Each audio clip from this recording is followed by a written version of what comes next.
Me, Kian, 24 years old, living existence of dust and old mahogany. Heir to the Gilded Frame, family antique shop, located on the east side of Main Street. Destiny locked. Sell creepy dolls to tourists. Polish silver until fingers bleed. Listen to Dad rant about the enemy. The enemy is Vintage Soul. Shop directly across the street. West Side, owned by the Vance family. Sworn enemies since 1920. Why? Something about a stolen grandfather clock. Or maybe a cursed rug. Dad changes the story every Tuesday. Bottom line, we hate them. They hate us. If I see a Vance, I must cross the street. If they breathe our air, we spray Lysol. Tribal warfare, but with porcelain cats. Enter Jade. Daughter of the Vance Empire, age 24. Known her existence since kindergarten. Forbidden fruit. But fruit that looks like it carries a switchblade. Black combat boots. Oversized flannels. Eyes that could appraise your soul and deem it worthless. We attended same schools. Never spoke. Silent treaty of mutual destruction. Teachers sat us on opposite sides of room. Kian, don't look at the Vance girl, she'll hex you. Mum's advice. Solid parenting. Fast forward to present day. Saturday morning. Dad is screaming about a parking spot. They parked the van 3 inches over the line. Kian. This is an act of war. Go out there and stare at them aggressively.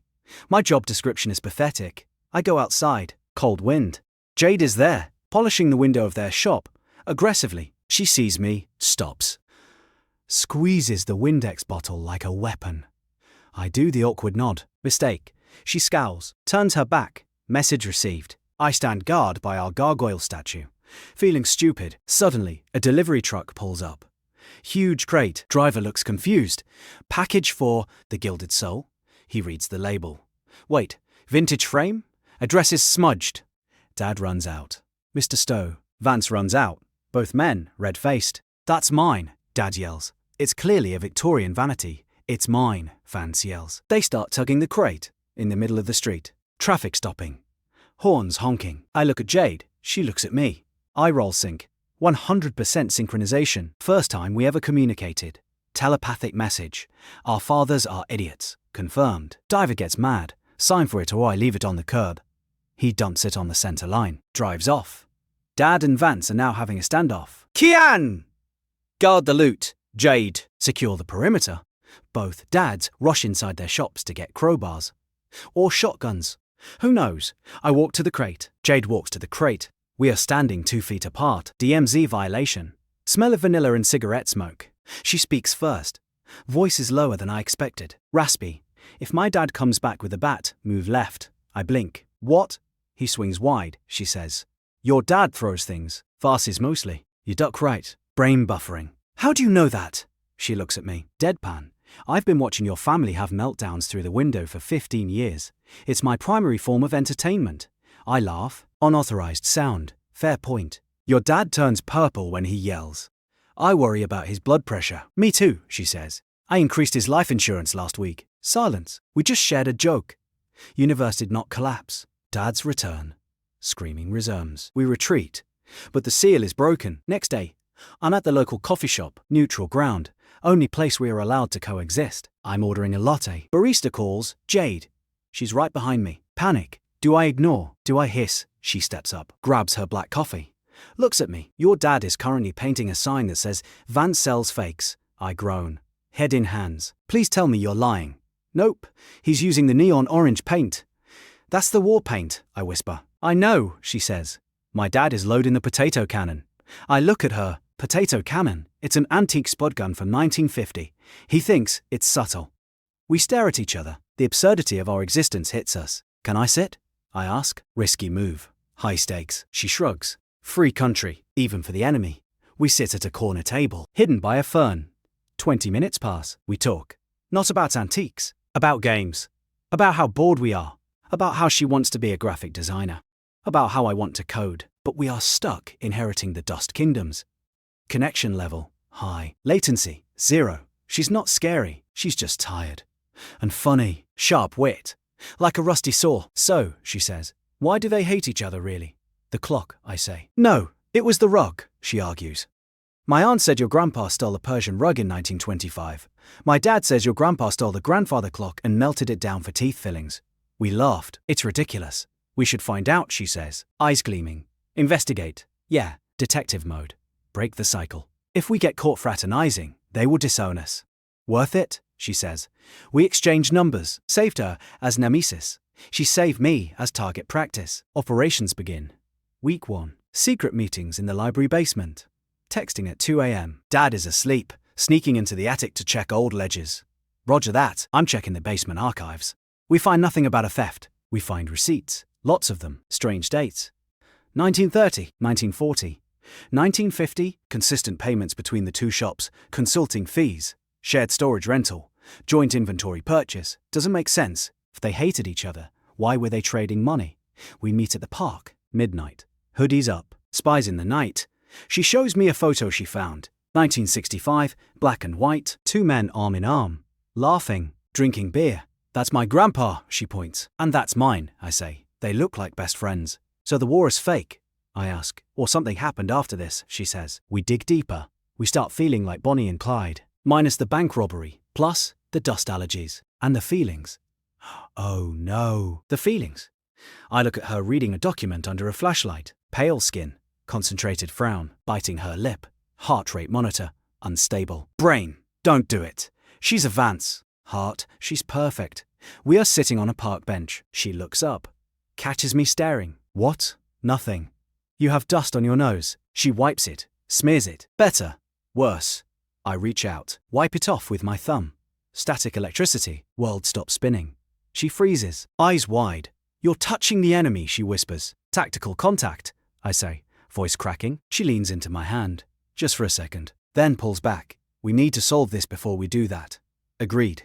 That hangs in the air, heavy, promising. Week 2. The breakthrough. I find a journal, hidden inside a hollowed-out bust of Julius Caesar. My dad really loves dramatic hiding spots. It's Grandpa's diary. I read it. Page 45. Business is slow. Fans suggest the strategy. Page 46. We implemented the strategy. Sales up 200%. Page 50. The town loves the drama. They buy from us just to spite the other. It's genius. My jaw hits the floor. I text Jade. Code red. Meet me at the docks. We don't have docks. Meet me behind the 7. ELEVN. She arrives, breathless. What is it? I hand her the diary. She reads. Eye scanning fast. She stops, looks at me. They faked it. It's a marketing ploy, I say. The great antique, war. It's all theatre. They pretend to hate each other to create brand loyalty. Team Kian versus Team Jade. Like Twilight, but with old furniture. She starts laughing, hysterical laughter, sliding down the wall of the 7-Eleven. My whole life, she gasps. All the screaming. The potato cannon. Performance art, I say. Our dads are method actors. They're brilliant, she says. They're psychopaths. I counter. So, she stands up, wipes tears of laughter. We aren't enemies. Technically, we are secret partners. She steps closer. So there's no curse. No curse. No blood feud. Just capitalism. She grabs my jacket, yanks me down, kisses me. Tastes like coffee and rebellion. Brain crashes. System reboot. Operating system, love.exe installed. We break apart, grinning like idiots. Okay? She says. Now what? We burn them to the ground, I say. Metaphorically. No, she says. We play their game. But better. The plan is formed. Operation Romeo and Juliet 2.0. We start dating. Secretly? No. Aggressively, publicly. But we frame it as peace talks. We sit on the dividing line of the street, eating pizza. Dads come out. Kian, get away from the she-devil. Jade, don't let his aura infect you. I hold up a hand. Father, we are negotiating a treaty. Jade nods. We are discussing the custody of the sidewalk. The town watches. People stop walking. Phones out. Look. The Romeo and Juliet of Main Street. Social media blows up. #antique love. #forbidden romance. Sales skyrocket. Everyone wants to see the star-crossed lovers. Tourists buy broken chairs just to stare at us. Our dads are confused. They meet in the back alley at night. We follow them. Hide behind dumpsters. Dad, this is bad, Sal. If they make peace, the war is over. Revenue will drop. Vance. I know, Tony. We need to escalate. Maybe I accidentally break his window. Dad, know too much. Maybe I hire a guy to insult your mother. Jade and I record everything. Evidence secured. The next day, Sunday dinner, I bring Jade home. Mom faints. Dad turns purple. You brought IT into our house. Jade smiles. Sharp. Dangerous. Hello, Mr. Sterling. Lovely vase. Fake Ming, right? Dad chokes. Sit down, Dad, I say. We know. Know what? The strategy, silence, clock ticking. I don't know what you're talking about. I play the recording. We need to escalate. Hire guy to insult your mother. Dad freezes. Mom wakes up from faint. You're friends with Sal? She screams. I thought you hated him. I slashed his tires in '98. Dad looks terrified. Honey, it was business. Meanwhile, Jade is live texting her dad. Checkmate, she whispers to me. We demand terms. 1. No more fake war. 2. We date openly. 3. We get 20% of the profits from the peace era. 4. They pay for our college tuition. Dad negotiates. He's sweating. 10%, 15%, Jade counters.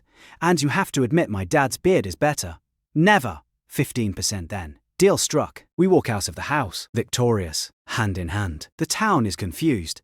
Is the war over? We put up a banner. Love wins. Buy a lamp.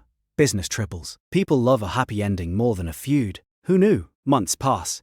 We are the power couple of Main Street. We curate the shops, merge inventories, create a tunnel between the basements. The tunnel of love. I joke. The tunnel of inventory management. She corrects.